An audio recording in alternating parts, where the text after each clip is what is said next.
And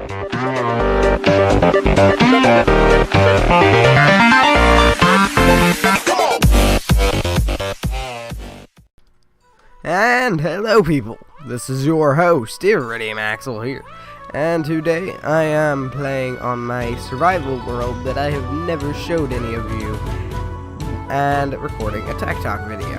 I'm just going to be recording through this episode. I may show you home base at the end or something. Alright. Killed the new cow. How did I get all that I don't remember what I did last on this world, I'll be honest. Alright.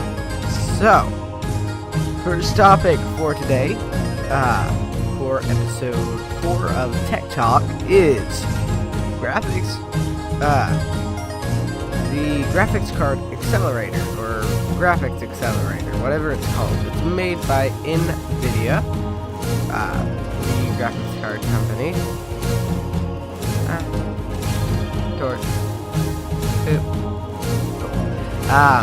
Anyway, what it does, I'm not sure if I've talked about this in the past, so I'm just going to cover it briefly. It will make it so that, what the graphics processor is, it's like a separate box you plug into the Alienware 13. I think that's what it's called. Project 13 or Area 13 or something like that. But it has a special port for it where you plug in this separate device. And the separate device has its own, sort of thing. It has its own power supply. So basically what that means is the power supply has the ability to power a graphics card, up to a full-size graphics card that you can slap in there, and it'll stop using the Alienware 13, which is a laptop's graphics card, and start using whatever one you just plugged in. So, for any more techie people in the audience, you could have, say, a horrible graphics card inside your laptop, and then just get AMD R9 295X2 and slap it in there and then run like every game ever on max settings. So it's pretty impressive. Yeah, the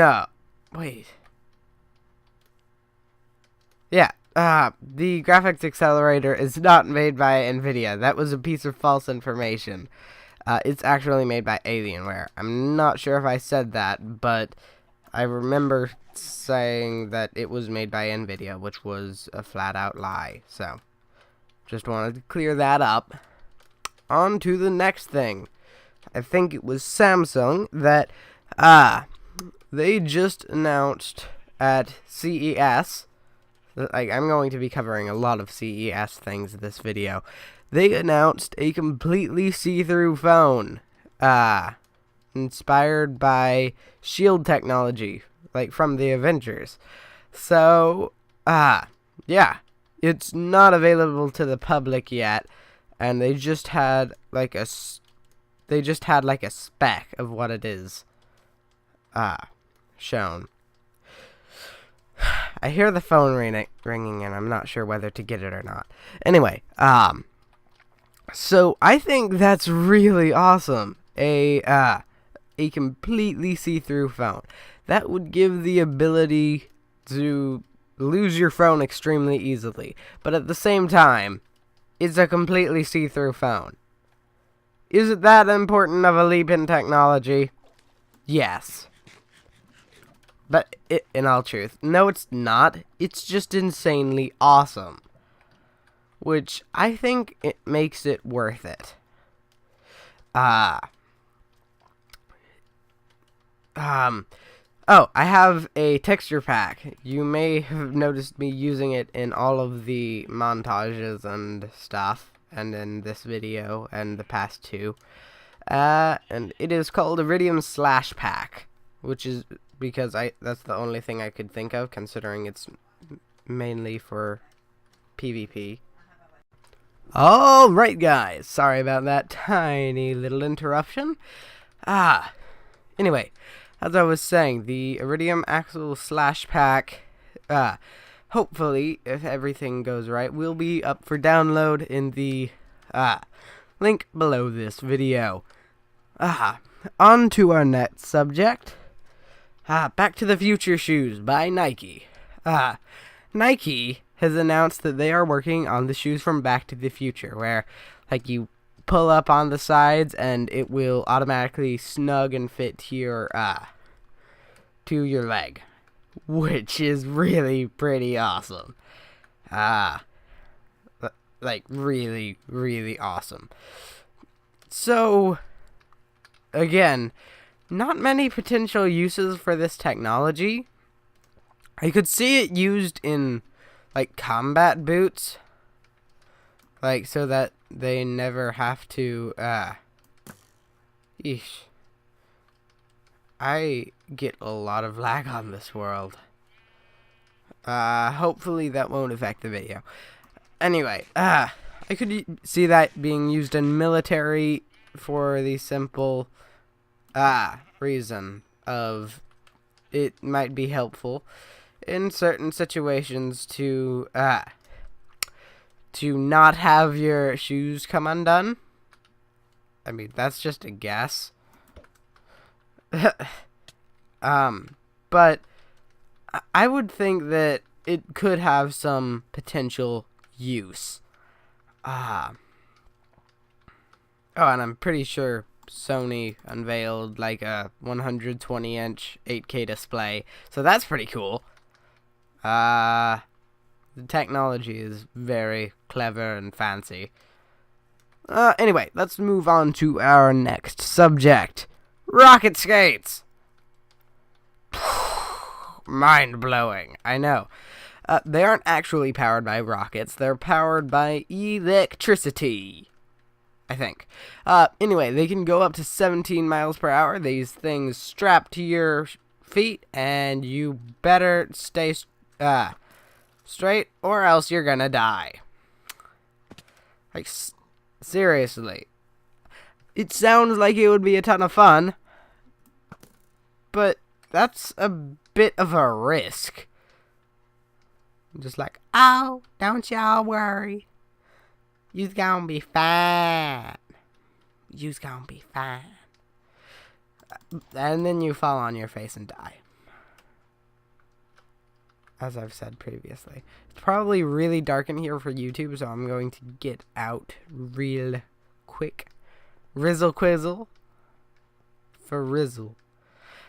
Anyway. So I think these have very nice potential use, but as far as in the long term, I'm not completely sure. Of course, it's awesome, and that's what it's meant to be. So, yeah, tell me what you think about all these topics in the comment section, particularly the rocket skates. Anyway, on to our next subject, 3D printers. There's been a lot of advancement in 3D printing, pretty much to the point where, hopefully sometime soon we're going to have that food replicator thing from, Star Trek, where you tell it what you want, and it's like, okay, and then it makes it before your eyes. And what I'm talking about here is 3D printers that can print food. Recently IGN did a video on this subject, and the people in that video ate 3D printed pizza. For real, like, actual 3D printed pizza. It is pizza that was printed in 3D.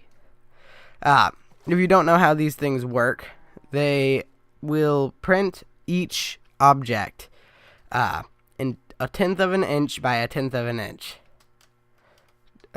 So just one layer, then another layer, then another layer, over and over until they get the desired product.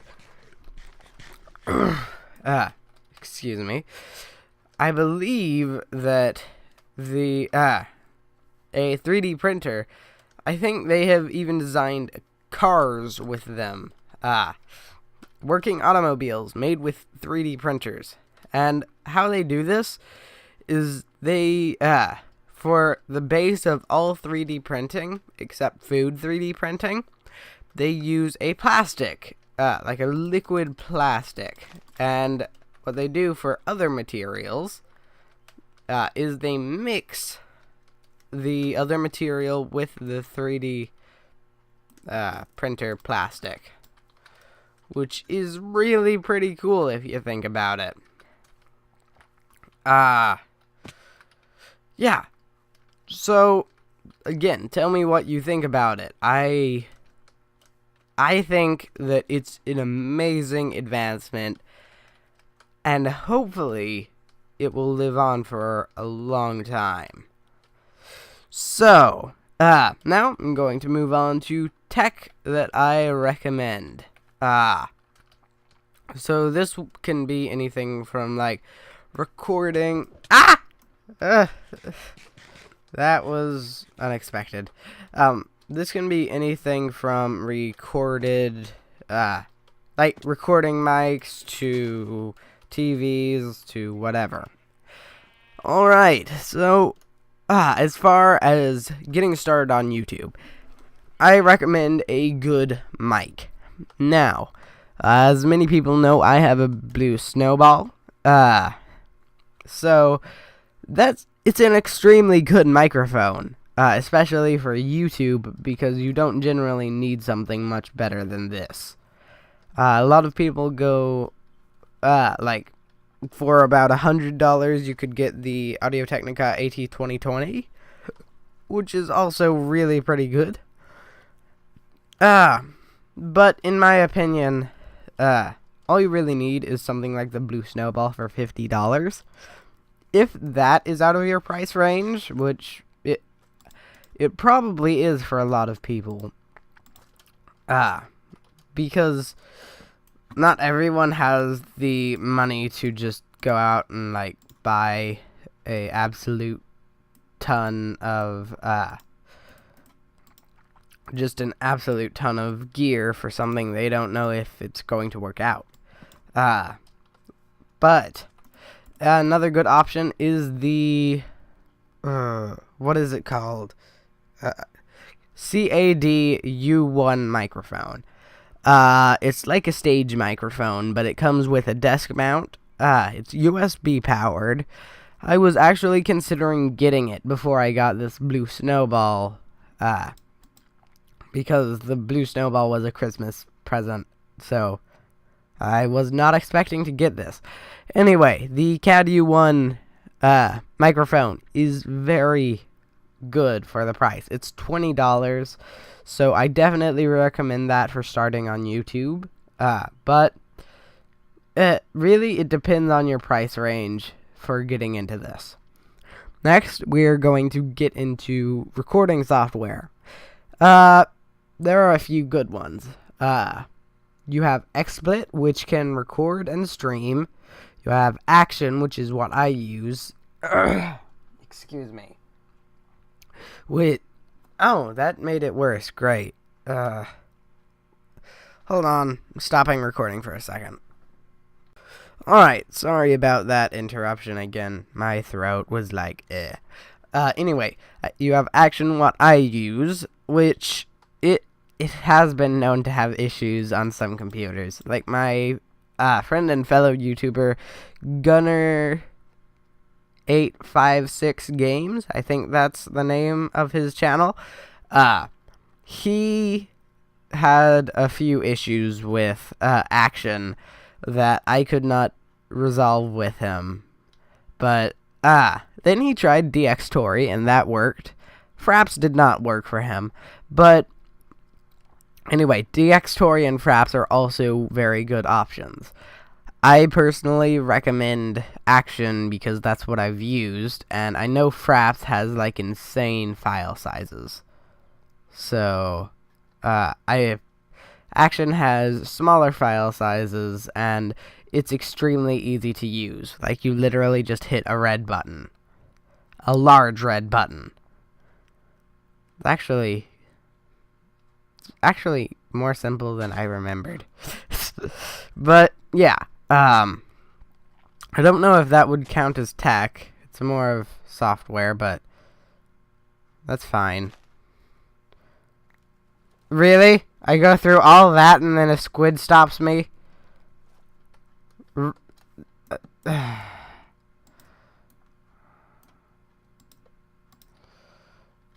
Why? Just why? So, as far as computers, a few brands that are good and a few brands that are not good. Asus is good. Acer is not. Lenovo is fairly good. It's owned by IBM, which if you don't know what that company is, it's okay. That means you're not old. IBM used to own pretty much everything, and they teamed up with Microsoft, which is what brought Apple to the brink of death before they brought Steve Jobs back, who is like really smart, and he's like, I got an idea. Ooh, what? Oh, yeah. So, hey, look, what's it called? Guardian Place. That's cool. I don't have my cool helmet on. Oh. Hi there.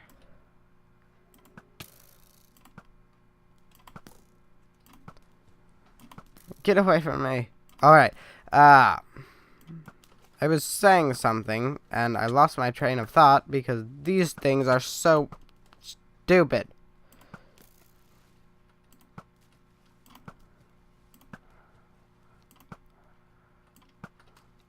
Oh, no, no, no, no, no, no, no, no, no, no, no. That was not nice. Alright, I'm probably going to get really low frames for a second here. Anyway, Asus is good. iBuyPower is good. CyberPower is okay. Alienware is not that good for the price. You already know my feelings on Apple.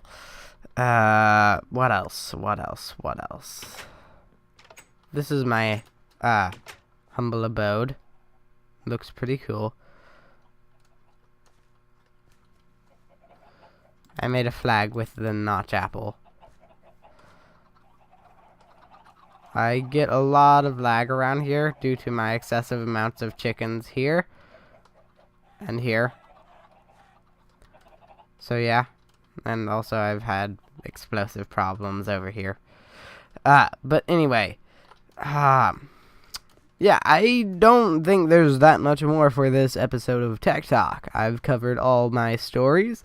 So, I thank you all for watching, an absolute ton, and I'm going to go look at my castle so you can see it because it's really cool, and then I'm going to end off this video. So, yeah, I thank you a ton for watching. Leave likes, leave comments, and do the thing. I'll see you guys next time. Bye-bye. Hello, people. This is your host, Iridium Axel here. And you may